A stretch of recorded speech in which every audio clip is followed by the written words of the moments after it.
नमस्कार, बहुत स्वागत है आप सभी का। मैं हूं आपके साथ आकांक्षा पांडे। वक्त हो गया है मध्य प्रदेश के नंबर 1 बुलेटिन मेरा मध्य प्रदेश का। बुलेटिन की शुरुआत करते हैं उस खबर के साथ जिसका सरोकार सीधे सीधे आम जनता से जुड़ा हुआ है, क्योंकि माना जा रहा है कि मध्य प्रदेश में नए साल में तमाम बिजली उपभोक्ताओं को महंगी बिजली का झटका लग सकता है। प्रदेश की बिजली कंपनियों ने राज्य में बिजली के दाम करीब 10% बढ़ाने की मांग कर दी है। एमपी पावर मैनेजमेंट कंपनी और प्रदेश की तीनों विद्युत वितरण कंपनियों ने राज्य विद्युत नियामक आयोग में टैरिफ याचिका दायर की है।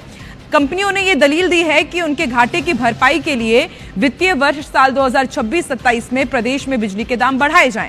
हालांकि आयोग ने कंपनियों की टैरिफ याचिका पर अब तक पब्लिक नोटिस जारी नहीं किया है, जनता से आपत्तियां नहीं बुलवाई हैं, लेकिन बिजली के दाम बढ़ाने की कंपनियों के प्रस्ताव का विरोध अभी से ही शुरू हो गया है। देश में सोलर एनर्जी का उत्पादन बढ़ता जा रहा है, जो काफ़ी सस्ती पड़ती है, जिसके बारे में बहुत प्रचार किया जा रहा है। इसके अलावा केंद्र सरकार ने जीएसटी में कोयले में जीएसटी की कटौती कर दी है, जिसके कारण कोयले के रेट घटे हैं, किंतु उसके बाद 10% वृद्धि का प्रस्ताव अनुचित है। मेरा तो सभी उपभोक्ताओं से अनुरोध है कि जब भी ये आम सूचना प्रकाशित होती है, इसका कड़ा विरोध करें ताकि आगे ये वृद्धि न होने पाए। खबर खरगोन से है। यहां पर नागलवाड़ी सिंचाई परियोजना की पाइपलाइन फूट गई है और पानी के तेज प्रेशर से बताया जा रहा है कि पाइपलाइन फूट गई और करीब 20 फीट ऊंचा पानी का फव्वारा निकल गया है। हजारों लीटर पानी किसानों के खेत में घुस गया है। सेगांव ब्लॉक के जमोठी गांव की तस्वीरें हम आपको दिखा रहे हैं। बताया जा रहा है कि यहां पर नागलवाड़ी सिंचाई परियोजना की पाइपलाइन है जो पानी के तेज प्रेशर से फूट गई और करीब 20 फीट ऊंचा पानी का फव्वारा आप देख रहे हैं किस तरीके से निकल रहा है। और सबसे ज्यादा इसका नुकसान हुआ है किसानों को, क्योंकि हजारों लीटर ये पानी किसानों के खेत में घुस गया है। इनकी जो फसल थी वो पूरी तरह से खराब हो गई है। सेगांव ब्लॉक के जमोठी गांव की तस्वीरें आपको दिखा रहे हैं।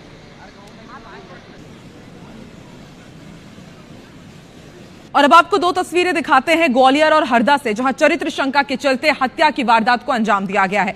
ग्वालियर से पहली तस्वीर, जहां पर इंदरगंज थाना क्षेत्र में चरित्र शंका के चलते पति ने पत्नी को मौत के घाट उतार दिया। घटना के बाद आरोपी मौके से फरार है। सूचना मिलते ही पुलिस मौके पर पहुंची। महिला के शव को पोस्टमार्टम के लिए भिजवाया गया है। बताया जा रहा है कि मृतका प्राइवेट स्कूल में नौकरी करती थी।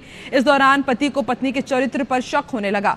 दोनों के बीच विवाद हुआ, जिसके बाद पति ने पत्नी के सर पर हमला किया और उसकी मौत हो गई। फिलहाल पुलिस ने आरोपी के खिलाफ केस दर्ज कर लिया है। गिरफ्तार कर जांच शुरू कर दी गई है। वहीं हरदा के छिपाने रोड के स्वागत गेट के पास एक दोस्त ने दूसरे दोस्त पर चाकू से हमला कर दिया। पुलिस ने इस मामले में आरोपी रोशन को गिरफ्तार कर लिया है। बताया जा रहा है कि रोशन शादीशुदा है, जबकि विशाल पिछले 1.5 साल से रोशन की पत्नी से फोन पर बात कर रहा था और मुलाकात भी करता था। कई बार मना करने के बावजूद विशाल नहीं रुका, जिससे नाराज पति ने रोशन ने उसे रास्ते से हटाने का प्लान बनाया और छिपानोर रोड के स्वागत गेट के पास रोशन ने विशाल के पेट में चाकू से गहरा वार कर दिया। चोट इतनी गंभीर थी कि विशाल की आंतें बाहर आ गई। फिलहाल युवक का इलाज जारी है।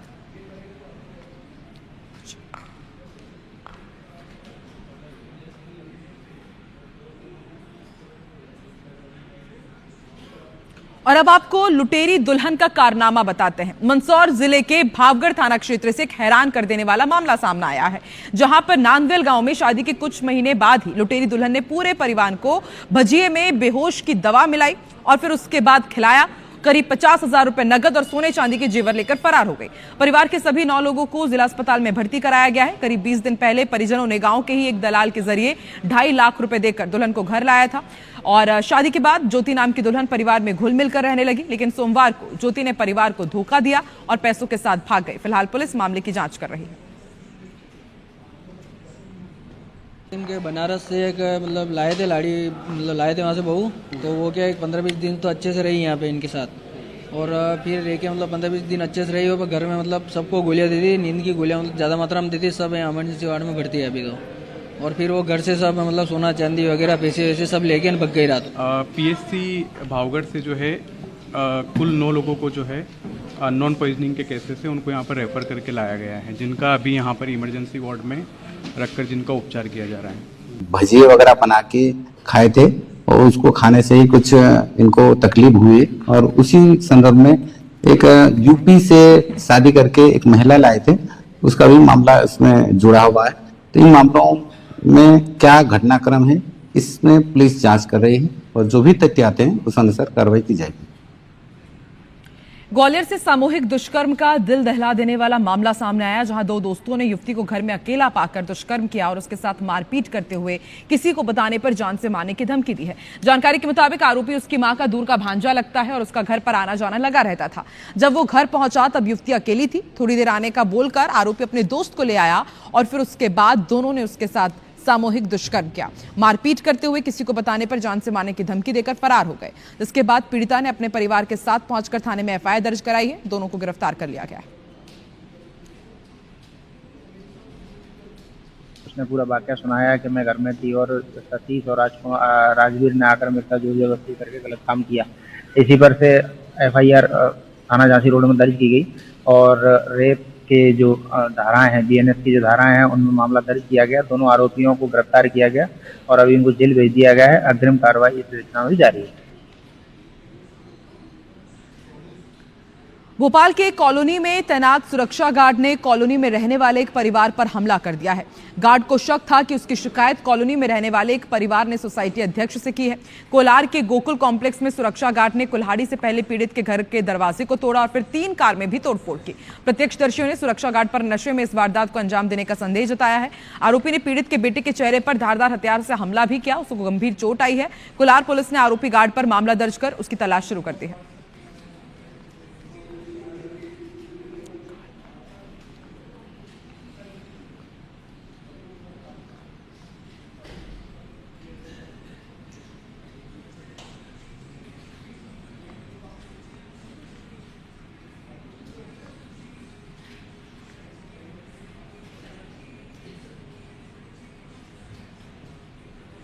भोपाल के हमीदिया अस्पताल परिसर में मॉर्चुरी के पास रखे कंटेनर से 2 नवजात बच्चों के अधजले शव मिले हैं।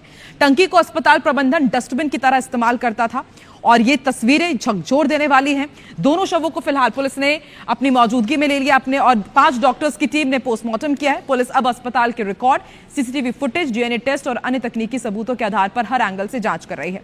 बताया जा रहा है कि कचरे में सुबह 4 बजे आग लगने पर अस्पताल प्रबंधन ने फायर ब्रिगेड को बुलाया। आग बुझाने के बाद जब कंटेनर की जांच की गई तो उसमें 2 नवजात बच्चों के अधजले शव मिले हैं। शवों पर प्लास्टिक और पन्नी चिपकी हुई थी। वहीं कचरे से अस्पताल में इस्तेमाल होने वाली बेडशीट भी बरामद की गई है, जो प्लास्टिक की होती है, जिससे यह माना जा रहा है कि शायद बच्चे को इसी बेडशीट में लपेटकर फेंका गया है। अभी तक ये स्पष्ट नहीं हो पाया है कि नवजात मृत अवस्था में जलाए गए या फिर जीवित। फिलहाल पुलिस को पोस्टमार्टम रिपोर्ट का इंतजार है, जिसके बाद जांच में तेजी आएगी। हमको सूचना प्राप्त हुई थी कि 2 बच्चों के शव उसमें पड़े हुए हैं चलते डस्टबिन में और उसमें अर्जले शव हैं वो, तो जिस पर से तत्काल तत्परता से कार्रवाई करते हुए हमारे टीआई को एफएजा ने वहाँ पर उसमें मर्ग कायम किया और दोनों बच्चों के शवों को वहाँ से रिकवर करके और मॉर्चरी में रखा है। खबर इंदौर से है, जहां प्रदेश के सबसे बड़े सरकारी हॉस्पिटल एमवाई का एक वीडियो सोशल मीडिया पर जमकर वायरल हो रहा है। इस वीडियो में कुछ डॉक्टर मोबाइल की टॉर्च जलाकर मरीजों का इलाज करते नजर आ रहे हैं। वीडियो सामने आने के बाद यहां की व्यवस्था को लेकर कई सवाल खड़े हो रहे हैं। बताया जा रहा है कि ये वीडियो एमवाईएच के ओपीडी का है, जहां अंधेरा नजर आ रहा है और मोबाइल की लाइट, मोमबत्ती के साए में गरीब महिला का इलाज डॉक्टर्स कर रहे हैं। यहां पर दूसरे मरीज भी इससे काफी परेशान हुए। वहीं हॉस्पिटल अधीक्षक अशोक यादव का कहना है कि कैंसर हॉस्पिटल ब्लॉक में एमपीईबी के काम के कारण कुछ मिनटों के लिए बिजली में कटौती की गई थी। एमपीईबी ने, चूंकि हमारे यहाँ बहुत सारा निर्माण कार्य चल रहा है, उसी के पीछे कैंसर हॉस्पिटल बन रहा है, सीटी एमआरआई मशीनें लग रही हैं, तो उसके लिए उन्होंने 5-10 मिनट का ब्रेक मांगा था, शटडाउन मांगा था। तुरंत रिचार्ज करते हैं, जैसा हमें एमपीईबी ने बताया, तो थोड़ी देर के लिए बंद रहना होता है ताकि उसमें कुछ चार्जिंग में गड़बड़ ना हो, तो इसके लिए शटडाउन किया गया था और उसके तुरंत बाद लाइट आ गई थी। बड़ी खबर इंदौर से मिल रही है। राजा रघुवंशी हत्याकांड में आज फिर से गवाही हुई है। जिला कोर्ट स्थित ई सेवा केंद्र के माध्यम से गवाही हुई। सोनम की 2 सहेली वीडियो कॉन्फ्रेंसिंग के जरिए पेश हुई है। सोहरा कोर्ट में आरोपी राज, विकास, आकाश और आनंद भी पेश हुए हैं। सोनम को भी वीडियो कॉन्फ्रेंसिंग के जरिए पेश किया गया था। गवाही के बाद युवतियों ने मीडिया से दूरी बना ली है। कुछ ही वो मीडिया के सामने बोलने से बचती हुई नजर आई। तस्वीरें आपकी टीवी स्क्रीन पर।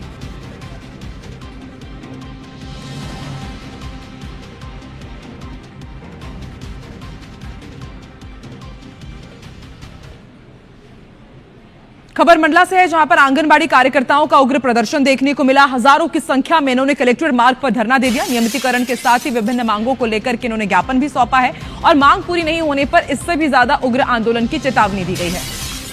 तो तस्वीरें आपकी टीवी स्क्रीन पर आप देखिए, बड़ी संख्या में आंगनबाड़ी कार्यकर्ता यहां पर पहुंची, उग्र प्रदर्शन इन्होंने किया है। नियमितीकरण के साथ ही अलग अलग मांगों को लेकर के इन्होंने ज्ञापन भी सौंपा है, कलेक्टर मार्ग पर धरना दिया और साफ कर दिया है कि यदि इनकी मांग पूरी नहीं होती है तो आगे और भी बड़ा और उग्र आंदोलन होगा।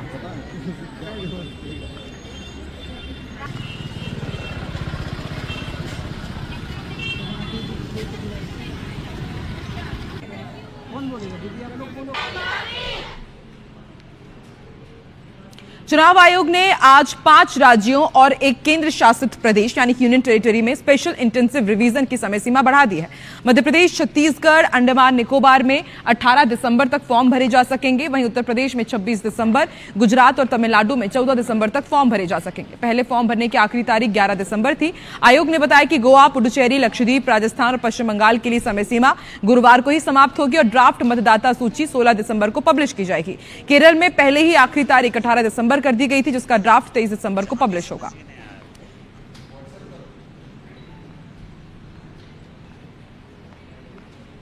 अब आपको मध्य प्रदेश के अलग अलग जिलों से मारपीट की कुछ तस्वीरें दिखाते हैं। पहली तस्वीर मंदसौर से, जहां एक सैलून दुकान में मारपीट की गई, इसकी लाइव तस्वीरें सामने आई है।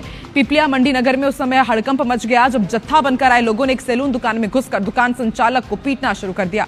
पुलिस का कहना है कि युवती के परिजन लव मैरिज से नाराज थे और इस कारण युवक की पिटाई हुई।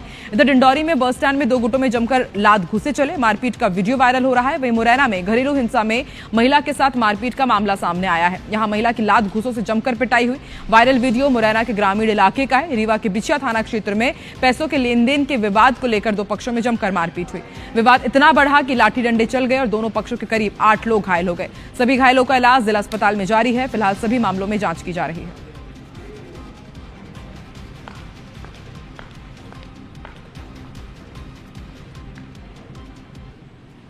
मध्य प्रदेश की राजनीति में वंदे मातरम विवाद ने नया मोड़ ले लिया है। केंद्रीय गृह मंत्री अमित शाह द्वारा संसद में वंदे मातरम ना गाने वालों की लिस्ट में नाम आने के बाद कांग्रेस विधायक आरिफ मसूद ने बड़ा बयान दिया है। मसूद ने देश में कई सारे मुद्दे हैं और संसद में एक गाने पर चर्चा, ये चिंता और अफसोस की बात है, ये कहा। और आगे उन्होंने ये भी कहा कि मैंने विरोध नहीं किया, बस कहा कि मैं गाना गा नहीं पाऊंगा। वहीं मसूद के बयान पर भाजपा का पलटवार सामने आया है, सुनिए।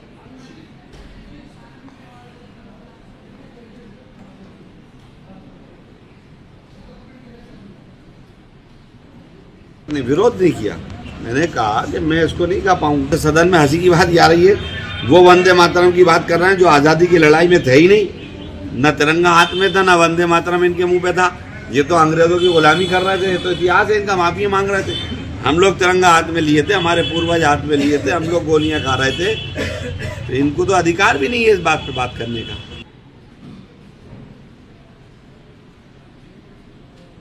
आरिफ मसूद जैसे लोगों को कान खोलकर सुन लेना चाहिए कि जब तुम्हारा मजहब वंदे मातरम गाने के लिए मना करता है तो वोट के खातिर तुम बिना नहाए धोए मंदिर में जाकर पूजा की थाली पकड़ लेते हो, लंबा त्रिपुंड लगवा लेते हो, वो तब तुम्हारा मजहब आड़े नहीं आता।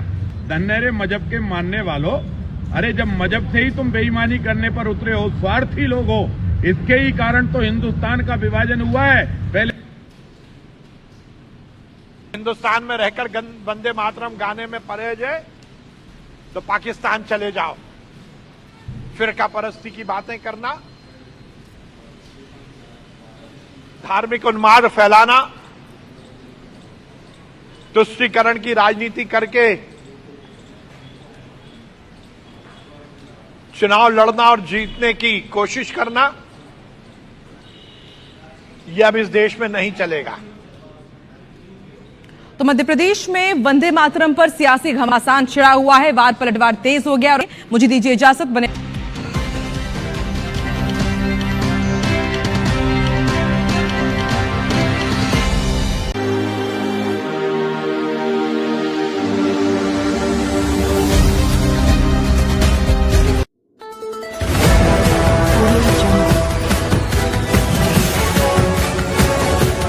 MP लाइव टीवी आपको रखे अपडेट, सच जो हम आपको बताएंगे। ऐसी ही तमाम खबरों से अपडेट रहने के लिए MP live TV news channel को सब्सक्राइब करना ना भूले।